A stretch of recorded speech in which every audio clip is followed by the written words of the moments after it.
Roman soldiers are often portrayed in popular culture as unstoppable warriors who charge the enemy without showing any emotion.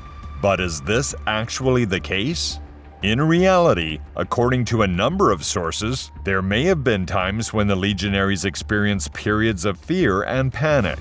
An example is when soldiers serving under Julius Caesar were shaken by rumors of ferocious Germanic warriors with superhuman power. In more recent years, it has been questioned whether Roman legionaries may have experienced what is now known as post-traumatic stress disorder, or PTSD. PTSD is a debilitating psychiatric condition usually experienced after witnessing traumatic events. PTSD is very common in the modern military, but did ancient warfare have the same effects as now? First, what exactly is PTSD? PTSD symptoms include recurrent memories, flashbacks, nightmares, or physical reactions to trauma-related stimuli, as well as depressive changes in mood and suicidal thoughts. To date, the phenomenon is not well understood, and there are various theories among researchers about what causes PTSD. According to researchers, the cause of this disorder consists of an individual's inability to reconcile their traumatic memories with their moral codes, self-concepts, and belief about human nature and cosmic justice. There are two major schools of thought on this subject: universalist and relativist. The first believes that the human being is always the same, hence the soldiers exhibit common qualities throughout the centuries. Essentially, if we are subject to PTSD now, then the Romans must have been equally vulnerable. The relativistic school takes a different perspective. It recognizes that the context in which one lives and how the society sees war influences the development of post-traumatic disorders. Most researchers believe in the relativistic school of thought. The relativistic school has identified some parameters that can lead to the development of PTSD. Let's analyze these parameters. The first parameter is the nature of the traumatic experience to which the soldier was subjected. Roman warfare was vastly different from what we know today. Modern conflicts are based on the use of technological instruments, such as drones or sophisticated devices that make attacking one opponent almost impersonal. In addition, modern soldiers can die at any time, without the direct involvement of an enemy soldier, due to mines, artillery, snipers, or machine guns. The modern soldier does not control his destiny to the same degree as his ancient soldier counterpart. Surely, anyone would be terrified at the thought of hand-to-hand fighting. A Roman legionary was subjected to different stresses: direct combat, shield-to-shield, thrown spears, stones, arrows, or even horse attacks. No soldier could avoid witnessing horrifying scenes on the battlefield, such as blood, the death of his adversary and colleagues, terrible mutilations, and cries of pain. As a result, the intensity and fury of Roman and ancient battles could only favor the creation of such disturbances. The prevailing culture in one society is another important element.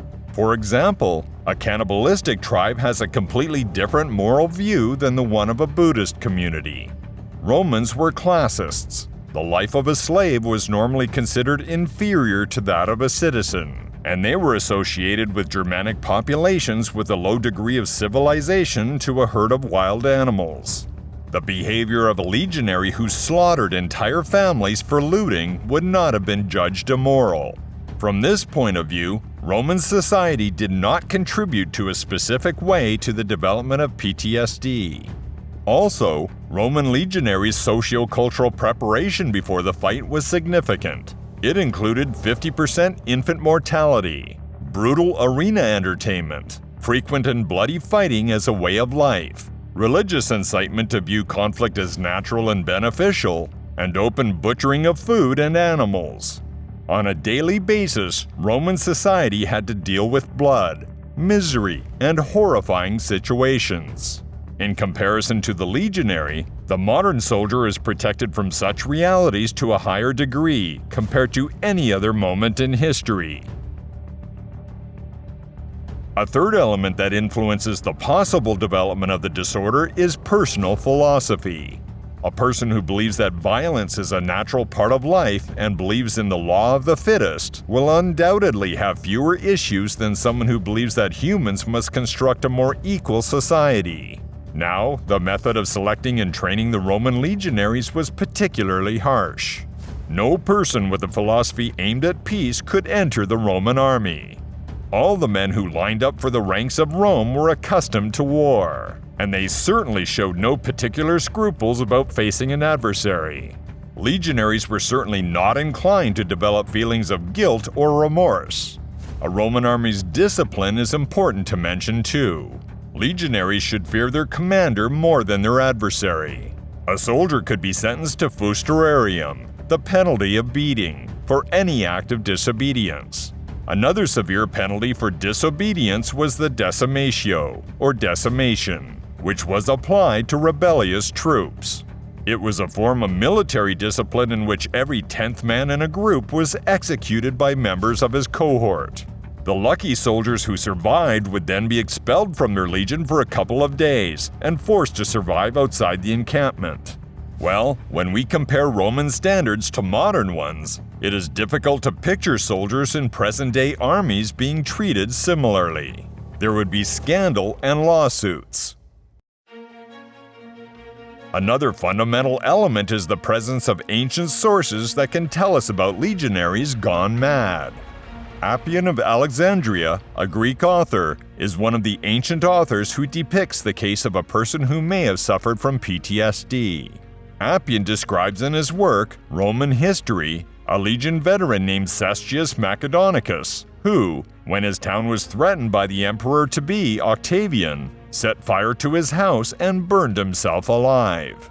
Another author is Plutarch, who in the life of Marius describes the eponymous Gaius Marius at the end of his life. Once he heard the news about the planned return of the victorious Sulla to Rome, he suffered from nightmares and insomnia, which forced him to abuse alcohol. Marius had certainly accumulated a large amount of war stress. In some partially preserved inscription from a tombstone in Algeria, we can read about a young soldier named Ulpius Optatus, who after years of courageous service and many victories, died in an extremely heroic manner. Optatus was guided by excessive anger and combat hysteria, which may suggest a suicide mission. Another source is Roman doctor Celsius, who describes a disease he calls madness without fever. The patient had insomnia, irritability, and unexpected attacks of fear or anger, which he treated using calming herbs. In conclusion, although analysis is particularly difficult and we can only make hypotheses, the spread of PTSD among Roman soldiers seems poorly evidenced. Even if PTSD had been present, it would have had profoundly different characteristics compared to the disease and pathology we observe today, since the conditions under which soldiers were put were extremely hard and brutal.